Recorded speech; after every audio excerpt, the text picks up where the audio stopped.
I like this one because I think about this a lot when writing, but I guess I thought about it a little bit. Actually, there is a good, anyway, the question is from, I hope I'm saying the name right, Itai? Itai? Itai?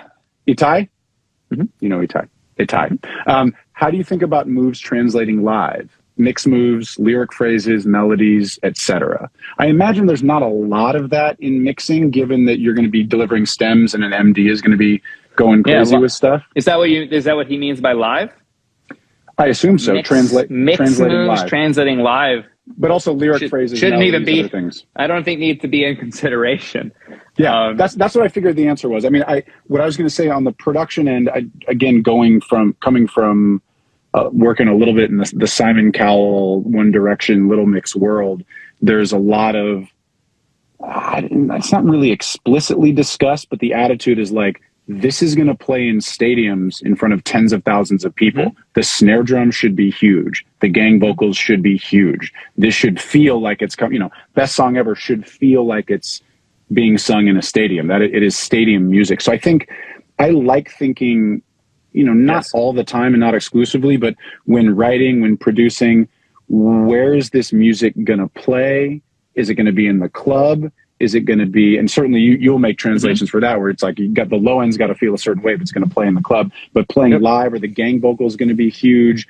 I also like thinking of, is this it's like what's the David Foster? He talks about the Whitney Houston, the poof, and he talks about it being the applause moment. He's like, we're going to produce this moment so that when she hits this live, everybody stands up and claps. So I think it's important to think about the context as you don't really want to write for context, although some people do. That does happen. You can stage those moments for sure. I don't think there's a mix context where that makes sense. If I have to start mixing for the TV track, that's not good. By the way, there are people who exclusively mix for TV, mix for film, and you just kind of leave it for them. Yeah, exactly. But we should talk about the fact that if you're going to be playing a 2-track TV track as a rapper or pop star in your early shows on PA systems, then we're mixing completely wrong for that, because you want headroom for the PA. You want stemmed out, and you want someone MDing it so their gain structure hits the PA different. A PA does not want an over-limited loud mix. They want transients. They have their own headroom. They have their own amplifiers that need to be hit a certain way before they distort for clarity. And a great sound person knows how to make that translate. And a great MD will know how to make those stems translate. So what we're doing as mixers right now, limiting and making things loud for whatever reason we're doing it. We can talk about that for months. That's not the best thing for a TV track. So we're clearly not considering the TV performance track when mixing. Yeah, live stuff is generally things are stemmed out and you have an MD controlling that shit. I think from the songwriting production standpoint, it is interesting to think about that stuff. Like, how is this going to feel live? I'm definitely in with artists and they're like, no, I want to be playing a guitar on the stage here. So I want the guitar to be a certain way. I guess that's a different thing. That's important. I think you should always consider the performance aspect of the songs you're producing and writing.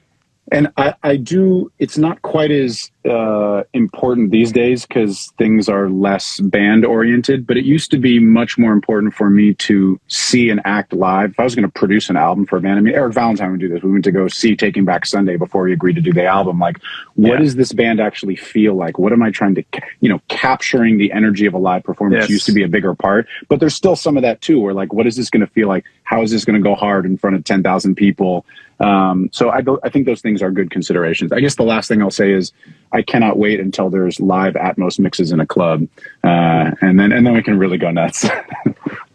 It's already happening. I'm sure. Yeah. I'm sure Skrillex and Deadmau5 are already on it. I certainly hope so. Thanks for watching. Just a reminder, all of this content is free. There's no secret knowledge here. There's no Patreon. We don't read ads. We don't have sponsors. We're just trying to build a knowledge base. All that we ask in return is that you share it with somebody. Thanks so much.